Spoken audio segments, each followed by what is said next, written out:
As it appears, new Browns head coach Todd Monken and owner Jimmy Haslam are removing Browns reporters and insiders access to the team due to a lot of the negativity and lies that they have been spewing, and particularly about, Shedeur Sanders and things like that. And a lot of these people, the Anthony Limas, the Mary Kay Cabots, they're getting cut off. It's very, very clear that the ownership is saying, hey, we're not dealing with all. I told them, all of them. I said, these new folks is different. These new folks different over here. They ain't gonna let you forget.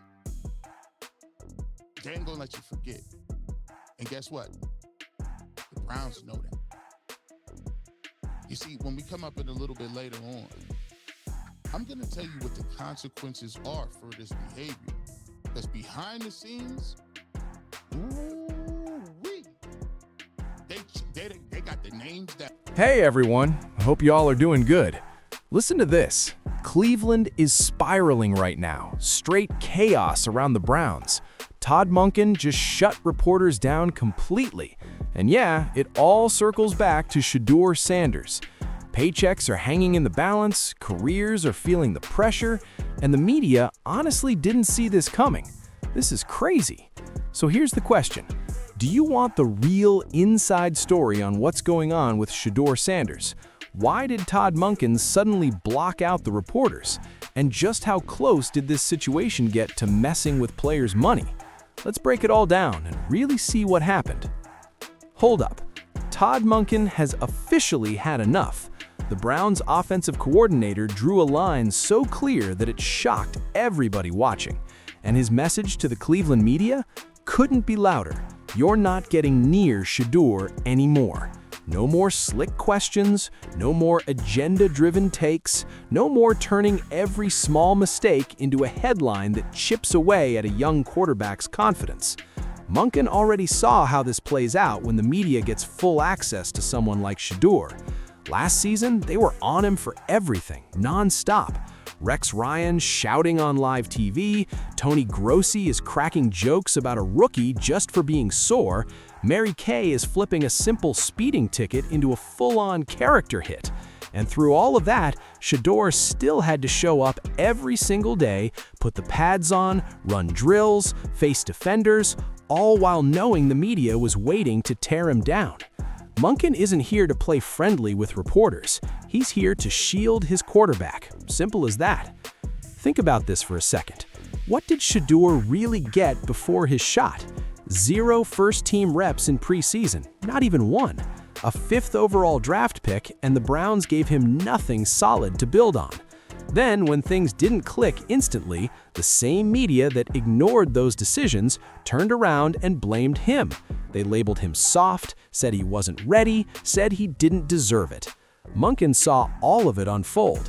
He watched Shedeur get dragged into constant negativity without a real chance to prove himself. That's exactly why he closed the door. He's not scared of pressure, and he's definitely not hiding anything. He's making sure his quarterback can lock in, can develop, and can take over without constant noise from people chasing clicks, headlines, and drama. This isn't just about training camp. This is a statement move. Shedeur's career, his mindset, and his preparation come first. And now the Cleveland media has no choice but to accept it. Monken is guarding a future superstar. Shedeur has already shown he can carry himself, make plays, and handle pressure when it counts. But let's not act like the outside world isn't ruthless when those cameras turn on. Monken is drawing a line, and it's bold, it's fearless, it's the kind of leadership that actually builds champions. Any reporter thinking they can poke, clown, or derail a young quarterback is getting a clear message. Not here, not today, not while Shedeur is working to prove he's more than just the 5th overall pick, but the future of this franchise. The media's obsession with drama? Yeah, that stops now. And if you still think Shedeur Sanders doesn't deserve this kind of protection, then you're not really paying attention. Monken isn't just standing up for one player, he's setting a new standard. And Shedeur? He's finally in a position to dominate without the noise. No distractions, no media storms, no reporters digging for controversy. Just football. Pure, raw football. That's exactly what Todd Monken wanted for him. And honestly, that's what the kid deserved. But last season, it was the complete opposite. Monken had to sit back and watch a full-blown media circus unfold, and it wasn't pretty. Rex Ryan, a veteran voice in football, went off on live TV, yelling like everything was on the line, claiming that Shedeur wasn't doing enough to get on the field. A rookie, yeah, a kid who hadn't even seen a single first-team rep, was getting ripped apart in front of millions. And here's the real question. Where was the media holding the organization accountable? Where were the tough questions about why the Browns didn't properly prepare their 5th overall pick? Nowhere. Silence. Because that angle didn't bring clicks. It didn't create drama. But going after Shedeur, that made headlines. That grabbed attention. That gave the media exactly what they wanted. A scapegoat to tear down while the real issues sat right there in plain sight. About Malik Willis. Take a chance on Malik Willis and see what you can develop him into. And that's how I feel about the quarterbacks in round 1, because they don't cost all that much money. And if you happen to hit on one, then you can have a quarterback on a rookie contract that might turn into something for you. So I like to take that. So here's how you don't believe that, because you had a rookie quarterback who's on a less contract than Ty Simpson would be if you drafted him at 6. So why don't you have the same concept of seeing what you got with the guy that's cheaper than the dude that you want to go with, and he doesn't have a good track record of success and only playing 15 games? Tony Grossi made the situation even worse. Listen to this. Shedeur, a real person dealing with arm soreness after working with limited reps, got clowned on air. Arm soreness, something every quarterback goes through, is normal, expected, and completely human. But Grossi flipped it into a full-blown character hit. He started questioning Shedeur's toughness. He questioned his commitment. He even pushed the idea that Sanders had no right to feel pain his body naturally produced just because he wasn't getting enough reps.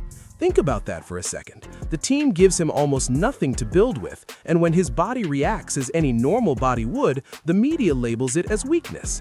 They made a rookie quarterback feel like a failure just for existing in a system that gave him almost no chance to succeed. It's wild. It's harsh. It's completely backwards. And Monken saw all of it happen in real time. That right there is exactly why he shut everything down this season. He's already seen what happens when a young star gets exposed to people chasing outrage instead of truth. The same media that should have been holding the organization accountable decided to come at Shedeur from every angle. Headlines, hot takes, jokes, twisted narratives, everything aimed at tearing down a kid just trying to do his job. Monken isn't protecting Shedeur because the Browns are hiding something. He's doing it because the Cleveland media showed last year they'll tear a player apart before admitting they missed the real story. And now, with the doors closed and reporters locked out, Shedeur finally has room to breathe, prepare, and level up. No more distractions, no more attacks, no more being dragged into a fight he never signed up for. Monken is creating the environment that Shedeur actually deserves, and if anyone thinks that's an overreaction, they clearly didn't see what this kid went through.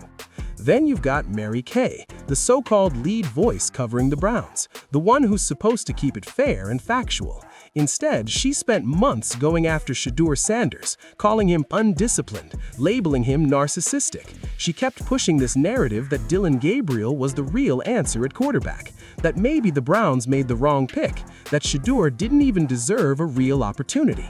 Week after week, article after article, she kept repeating the same storyline, trying to plant it into headlines, into social feeds, shaping public opinion before Shedeur ever got a fair shot to prove himself. She had the weight of her platform behind her, and she used it, not to inform, but to undercut a rookie, twisting the narrative her way while ignoring what the team actually gave him to work with. And yeah, Monken saw all of it. He watched the media go after his quarterback for clicks, attention, and drama. And that's when he said, enough is enough. From them narratives, I got to go. Notice them. Guys, be for real. No, I say it's fair from the sense of, like, yeah, we made way too big a deal of Shedeur doing it. The patting the ball. Yeah. Probably. Yeah. Probably. Sure did, buddy. Sure did. We all. While Mary Kay kept dropping hit piece after hit piece, while Rex Ryan was yelling on TV and Tony Grossi was taking shots, Shedeur Sanders did something that really showed maturity. Nothing. He didn't respond, he didn't play in their game, he didn't waste energy fighting narratives that were never meant to be fair. He recognized the media was putting on a show for views, creating fake drama, twisting stories, and casting heroes and villains for their own benefit. And he didn't let any of that shake him. He didn't let it mess with his confidence or change how he worked. Every insult, every narrative, every shot thrown his way, he just let it slide. And when his moment finally came, when he actually got real reps on the field, he showed up and took over. He didn't just play, he proved exactly why the Browns took him 5th overall. He shut down every critic with his talent, his composure, and his ability to perform under pressure. They acted like he didn't exist. Then came the flip, the part nobody wants to talk about. The same media that spent months tearing him down suddenly switched up. Every single one of them. Out of nowhere, the same player they called unready, soft, and unworthy became the guy they had to praise. The same voices that were supposed to inform the public, the ones responsible for fair coverage, did a complete 180. That's what last season really was. It wasn't fair, it wasn't honest, it wasn't journalism. It was a wave of negativity, constant attacks, and twisted stories built for clicks, not truth. And Monken saw all of it, and now he's shutting it down. Shedeur is not dealing with that circus anymore. The media doesn't control his confidence, doesn't shape his path, and doesn't get to use him as a punching bag for engagement. Now he's free to lock in, dominate, and show everyone exactly why he belongs. And all those doubters, they're already walking those takes back. Because when Tony Grossi laughed at a quarterback dealing with a sore arm, that wasn't reporting. When Mary Kay turned a basic speeding ticket into a full-blown character hit, that wasn't journalism. When Rex Ryan went off like a man possessed on national TV about a rookie who never even got first-team reps, that wasn't news. It was straight-up theater meant to tear a young player down. And here's the reality. If the people covering this team refuse to move with honesty, then Todd Monken doesn't just have the right to limit access, he has the obligation. He has a responsibility to protect the environment around his quarterback. Shedeur Sanders is stepping into one of the most important phases of his career, and every move, every practice, every rep he takes right now matters more than anything being said from the sidelines. His growth, his chemistry with teammates, his connection with coaches, and his mental focus, those are the things that will define his next season. None of that survives in a room full of reporters looking to twist words, create drama, or tear down a young player just trying to do his job. This isn't about hiding anything or dodging questions. Monken isn't scared of accountability. He's building something real, and he's making sure the same people who spent last season attacking, mocking, and trying to rewrite Shedeur Sanders' story don't get front-row access to the work that actually matters. The same media voices who tore him down week after week, laughed at his soreness, questioned his effort, and pushed Gabriel over him for no reason, they're now on the outside. Meanwhile, Shedeur is inside, locked in, sharpening his game, building confidence, and proving exactly why the Browns used a top 5 pick on him. Monken saw all the chaos last season. He saw the false narratives, the exaggerations, the personal shots. He saw the lack of accountability, and he made a decision that separates real leaders from the rest. He chose to protect his player no matter what. And let's not forget, Shedeur already proved he can handle pressure. He stayed composed while Ryan was yelling, stayed focused while Grossi mocked him on live TV. stayed patient while Mary Kay kept pushing another quarterback before he even got a fair shot. And when his moment finally came, he didn't just meet expectations, he exceeded them. He showed exactly what a 5th overall pick is supposed to look like. Now Monken is making sure the only voices around him during preparation are the ones that actually matter: his coaches, his teammates, people who want to see him win. Everyone else, the drama chasers, the headline hunters, the click-driven critics, they can stay outside. Because the real work, it's happening behind those doors, and Shedeur is going to dominate on his terms. If you don't understand Monken's move, then you don't understand what it takes to protect a star and build greatness. The Cleveland media played themselves, and Shedeur, he's moving differently now. They thought they controlled the narrative, but Todd Monken drew the line, and Shedeur Sanders is untouchable. The focus is locked, the talent is real, the future is protected, and it's only going up from here. Thanks for watching, and don't forget to subscribe to the channel.